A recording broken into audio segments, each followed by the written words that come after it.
سب سے پہلے ہمارے والنٹیئر جو یہاں وہاں کھڑے ہیں ان سے گزارش ہے کہ کرسیاں جو بچھی ہے اس پر لوگوں کو بٹھائیں اور جو ذمہ داری آپ کو دی ہے بخوبی اس کو انجام دیں.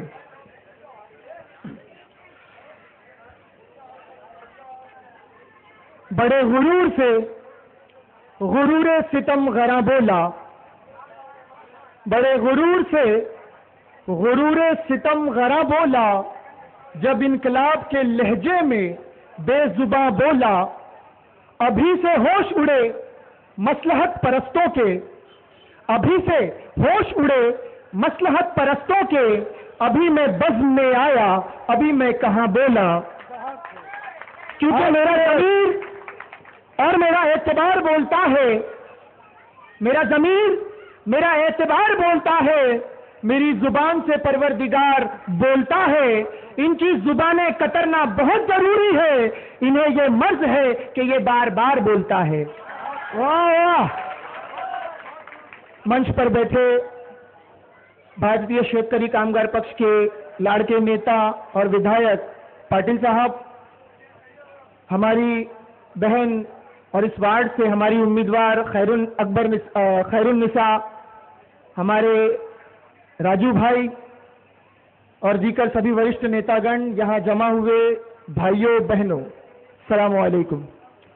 سب سے پہلے تو میں بھارتیہ شیتکری کامگار پکش کی جانب سے آپ تمامی لوگوں کا شکر گزار ہوں کہ آپ لوگوں نے اپنا قیمتی وقت نکال کر یہاں جمع ہوئے اس میٹنگ کو کامیاب بنانے کے لیے. دوستو، میں آج منچ پر اس ارادے سے آیا ہوں کہ کچھ باتوں سے، کچھ سچائیوں سے آپ کو آگاہ کروں، اور وہ سچائیاں یہ ہیں کہ سیکولرزم کا ڈھونگ رچانے والے اور اقلیت پر ظلم ڈھانے والوں کا کہنا ہے کہ عوام کی یادداشت کمزور ہو چکی ہے. وہ سمجھتے ہیں ہم پرانی باتوں کو بھول چکے ہیں. جو چالیں ان لوگوں نے ہم لوگوں کے ساتھ چلی تھی وہی چال آج وہ پھر سے دہرانے کی بات کرتے ہیں، لیکن انہیں یہ نہیں معلوم کہ گزر گئے ہیں جو دن پھر نہ آئیں گے ہرگز، کہ یہ چال فلک ہر برس نہیں چلتی.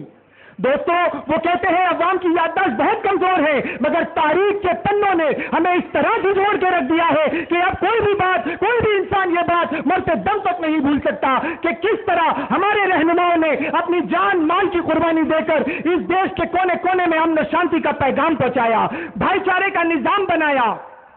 اس کے باوجود آج ہم ہاتھ پر ہاتھ دھرے بیٹھے انتظار کر رہے ہیں کہ آنے والا کل گزرے ہوئے کل سے بہتر ہوگا. لیکن یاد رکھو دوستو، اگر آج ہماری یہی کوتاہی رہی، اگر آج ہم جاگ کر بھی ایک نہیں ہوئے، اسی غفلت میں سوتے رہے اس انتظار پر کہ آنے والا کل گزرے ہوئے کل سے بہتر ہوگا، نہیں، آنے والا کل گزرے ہوئے کل سے بدتر ہو کر نظر آئے گا.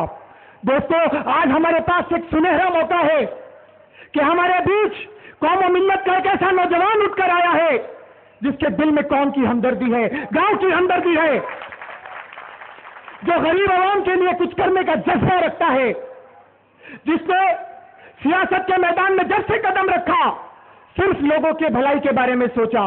اس کے مخالف اگر آج ہم کسی اور کو اپنا رہنما، اپنا ہمدرد مانتے ہیں تو اس کے اندر یہ قابلیت ہونی چاہیے کہ وہ قوم کے لوگوں کا ہمدرد ہو، گاؤں کے لوگوں کے بارے میں بھلا سوچتا ہو، یہاں کی بیواؤں کے بارے میں سوچتا ہو، یہاں کے بچوں کے بارے میں سوچتا ہو، یہاں کے پڑھے لکھے کے نوجوانوں کے بارے میں سوچتا ہو.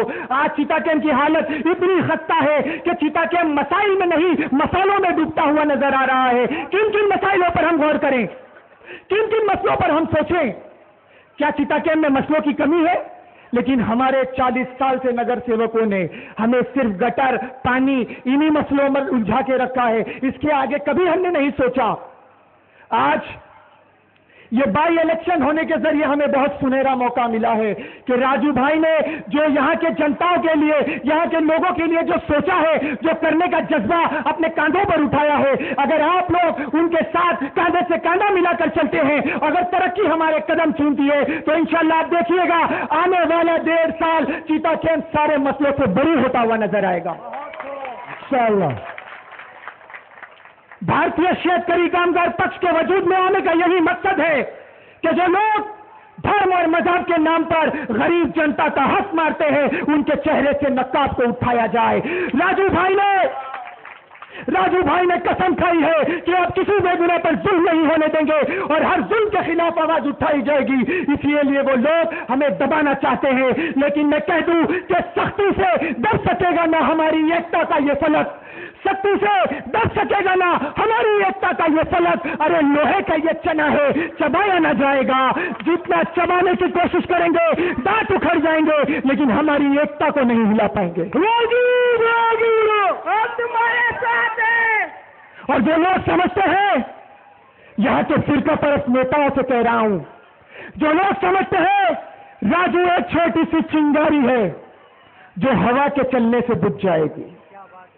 راجو ایک چھوٹی سی چنگاری ہے جو ہوا کے چلنے سے بجھ جائے گی، لیکن وہ نادان یہ نہیں جانتے کہ ایک چھوٹی سی چنگاری بھی بڑے بڑے محلوں کو جلا کے خاک کرنے کا سبب بنتی ہے. ہم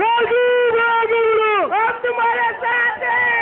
سینئر شاعر نے کہا کہ ایک شرارہ ہی جنگل کو جلا دیتا ہے، ایک شرارہ ہی جنگل کو جلا دیتا ہے. ارے وہ بڑا نادا ہے جو شعلوں کو ہوا دیتا ہے. اور راجو ایک ایسا شعلہ ہے، ایک ایسا شعلہ ہے کہ جب یہ بھڑکتا ہے تو ان فرقہ پرستوں کو، ان مفاد پرستوں کو نیست و نابود کرتا ہوا نظر آتا ہے. ہم تمہارے ساتھ ہیں. آج راجو بھائی کا نام ہمارے لیے ایک انقلاب ہے. راجو بھائی کا نام ہی ہمارے لیے ایک انقلاب ہے. ان نوجوانوں کی زبان پر وہ زندہ باد ہے، وہ زندہ باد ہے. دوستو، بہت ہی سنہرا موقع ہے آنے والی 29 تاریخ کو. آنے والی 29 تاریخ کو بائی الیکشن ہونے جا رہا ہے. ہمیں یہ اتنا سنہرا موقع ملا ہے کہ ہم ایک ایسا نوجوان ہمارے لیے چنے جو ان فرقہ پرستوں کو نیست و نابود کرنے کا جذبہ رکھتا ہو، طاقت رکھتا ہو، ان کے اتار چڑھاؤ، ان کے جھول جھپاٹے سب کا علم انہیں ہو اور وہ ان کو بے نقاب کرنے والا ہو. یاد رکھیے دوستو، 40 سال کا وقفہ، ذاکر بھائی نے آپ لوگوں کو سارے کارنامے بتائے. 40 سال کا وقفہ گزرا اور یہ جو دور ہمارے 7.5 سال گزر رہے ہیں، میں ہمارے نگر سیوک کے متعلق ایک بات بڑی ذمہ داری کے ساتھ عرض کر رہا ہوں. ہمارے جو نگر سیوک ہیں، نو ڈاؤٹ اس کے اندر کہ وہ بہت اچھا انسان ہے، نو ڈاؤٹ، کوئی شک نہیں اس میں. ہمارا نگر سیوک بہت اچھا انسان ہے. میں ان کی مثال شہد سے دوں گا. شہد ہوتا ہے نا، شہد کتنا میٹھا ہوتا ہے، اس میں شفا ہے، وہ لوگوں کو شفا دیتا ہے. ہمارا نگر سیوک بھی شہد کے مانند ہے، لوگوں کے بھلائی کے لیے ہی آیا تھا. لیکن اگر کسی شخص کو شہد کی ضرورت پڑتی ہے تو اسے جانا پڑتا ہے شہد کے چھتے کے پاس. جب وہ انسان شہد حاصل کرنے کے لیے شہد کے پاس جاتا ہے تو اتنی ساری مکھیاں اس انسان کو ڈنک مارتی ہے، اتنا ڈنک مارتی ہے کہ وہ انسان شہد کا تذکرہ ہی بھول جاتا ہے. راجو بھائی سب سے ہماری. میں نے جو کہا یہ بات سمجھ میں آئی آپ کے؟ شہد کے چھتے میں کتنی مکھیاں ہیں، کتنی مکھیاں ہیں، ہزاروں. ہر مکھی اپنے آپ میں نگر سیوک. تو یاد رکھو، اگر آپ کو شہد چاہیے، شہد یہاں بھی ہے. یہ بیٹھا ہوا انسان یہ بھی شہد کے مانند ہے. چاہیے. فرق اتنا ہے کہ وہ چھتے کا شہد ہے، یہ پارٹی کا شہد ہے. اس پہ لیبل لگا ہے بھارتیہ شیتکری کامکار پکش کا. ہم تمہارے ساتھ ہیں. یہ بوتل میں پیک شہد ہے، جسے چاہیے جب چاہیے نمبر آپ کو دے دیا گیا ہے، فون کر کے آپ رابطہ قائم کریں. تو میں یہ امید کرتا ہوں کہ یہاں جتنے لوگ جمع ہیں، اگر پوری ایمانداری کے ساتھ اپنا اور اپنے گھر والوں کا ووٹ راجو بھائی کے لیے دیتے ہیں تو یہاں جتنی عوام اس وقت موجود ہے، اس عوام کو دیکھ کر میں یہ دعوے سے کہہ سکتا ہوں آج ہی ہماری جیت ہوگا انشاءاللہ. وقت کا تقاضا ہے دوستو، کہنا تو بہت کچھ تھا، بس ایک شعر کے ساتھ رخصت ہو جاؤں گا. ان کا جو ہے کام وہ اہل سیاست جانے، ان کا جو ہے کام وہ اہل سیاست جانے، میرا پیغام محبت ہے جہاں تک پہنچے. السلام علیکم.